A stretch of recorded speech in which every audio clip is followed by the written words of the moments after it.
Welcome back to another video of the budget Buick build. And as y'all see, what I got right here in front of me is the amp rack. And today we're going to be replacing this amp. Like I said the last time, my dad's going to replace it. He's going to show us right here in a second what he got pretty much. And I'll be showing y'all how I'm going to remake this amp rack, or pretty much retrofit that amp onto this rack without changing too much. But you want to show us what you got real quick? You guys, a Black Diamond Audio. What does it say? Oh, it don't really say now. Oh, right there's the model number right there. Got a Dia-P25000x1D, which is like, this is like their pro series of amps for Black Diamond Audio. But so far, what do you think you're gonna get out of this amp? Oh man, I think this joint gonna cram. All right, yeah. Well, while he takes my niece to practice, I'm going to work on putting this on here and then hooking everything back up inside here. And we're going to get a sound test like I always do, get a bass sound test and all of that. But I think it's definitely going to be more than a significant improvement. And then after that, we'll probably have to just, work on electrical. But this should definitely do the job for those two American bass 15s. All right, so a quick unboxing, y'all. Show y'all everything that comes with this amp. Owner's manual, of course, which pertains to a few of these different models, and we have the 2500 watt one right here. Comes with screws and Allen wrenches for the amp. Now, it did come with a bass knob, but he did quickly run that, and I can show y'all what that looks like real quick.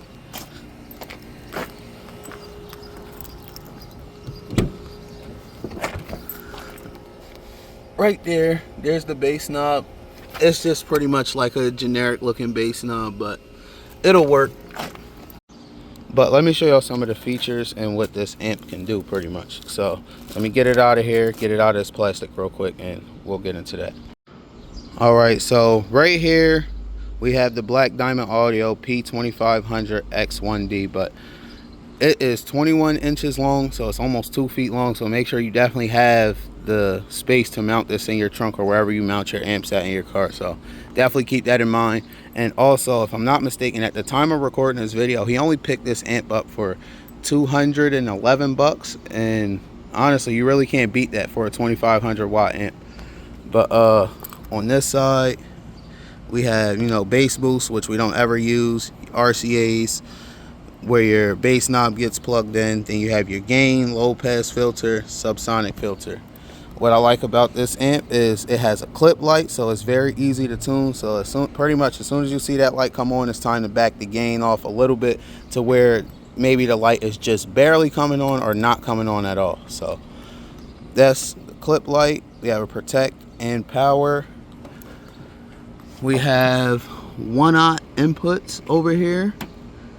And we also have, looks like 8-gauge speaker inputs as well as an 8-gauge remote input. So let's get this thing all put together, hooked up, and hear how this thing sounds on them two American bass Titan 15s.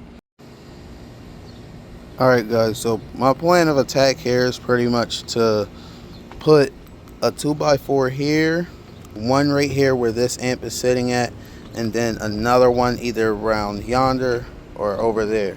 But that's pretty much my plan of attack with this. That's what these 2x4s are for, and this board is pretty much the same length as this. I actually got lucky. This was just a spare piece of wood I just had sitting over there, and it turns out it's just roughly about the same length of this board, so it should work. But yeah, we're going to pretty much attach that, and then the amp is going to sit on top of that board, so that should be sturdy enough.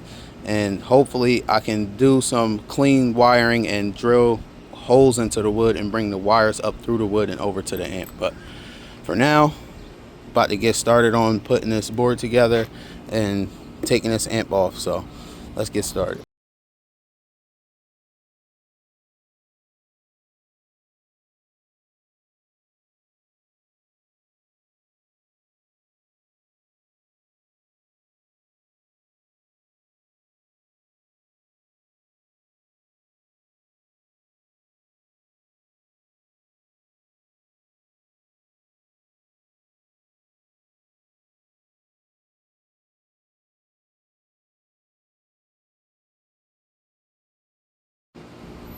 All right, here it is. all screwed down. These are the holes that I drilled out for the 0 gauge to come up through, and hopefully that should fit. I sized it up with the wire and it looked like it should fit, but if I have to squeeze it through there, I'll make it work. But if not, this piece of wood will just have 2 holes in it, and you know, the wires will come up around it. But let's get this sat in there and pretty much see how it's going to look. Alright, that's pretty much how she's going to sit in there, and honestly, fits snug. Fits very snug. It's not really flimsy or anything. It's actually nice and sturdy. So give me a few minutes, maybe 30-45 minutes, get these hooked up, get them playing. Alright guys, after an hour, everything's finally wired back up. I still need to do some more cleaning up of the wires. I fought with these holes for a little while, but honestly I'm probably going to have to redo or rerun the way the wire's running to get it in there, and probably try to put the wire in it while the amp is sitting back here where I can actually see over top of it. But we have it sitting right there. The next time I take all this out, I'll make sure I have enough room to pretty much make sure I put those wires through those holes over there, and I also need to drill some more holes. But we also need longer speaker wire so that way we can bring the speaker wire up through there. And as y'all know, I didn't bring the RCAs or the bass knob cable through, so I also had to drill that hole out. But that's for future upgrades or future little things that I need to do to this car. But for now, we are good enough to get the subs hooked back up and get it playing and hear how this thing sounds. Alright guys, box is back in, but it is upside down because we need longer wire for it to reach from pretty much this side to this side, because that's where the wires go in on the amp. But it'll work like this for now until we get some more wire. But I just tuned it, about to play some music. It is getting late, so I'm not probably going to play too much or play it too long, but I still got to hear something even though it's getting late. So trunk shut, let me go press play.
Alright guys, give y'all one last look at the amp. That's how it is in there. Once again, that's just one long boy right there, one long amp right there, 21 inches. Yeah, these 15s on this 2500 watt definitely, oh, you can't see it from back here, but it definitely makes a whole lot better difference. It definitely waking them up, but for some reason they sound like they want some more power. but honestly that can come down to the head unit that we're using. Pretty much if you can get a head unit that puts out anywhere from like 2.5 volts to 4 volts to the back to the amp, you don't have to turn your gain as high, and it's presumably a lot louder and a lot cleaner sounding. But I think this head unit's only like a 2 volt or maybe a 1.5 volt pre-out, which it sounds decent for what it is. My dad don't really need it too loud, but if it were me, definitely need something with 4 volts. But other than that, these things definitely sound like they're starting to wake up now. That 2500 watt amp was definitely a good steal. Like I said, at the time of me shooting this video, it was only $211. The price does fluctuate on this amp, is what I saw pretty much from when it first was popular and everyone was first testing it out 4 years ago to now. And I've compared the prices over the past few years, and honestly this is the lowest it's really been. But I'll put a link down in the description for that same amp if y'all want to check it out. But other than that, guys, let me know what y'all think about how this thing sounds. Like, comment, share, and subscribe, and I'll see you all in the next video.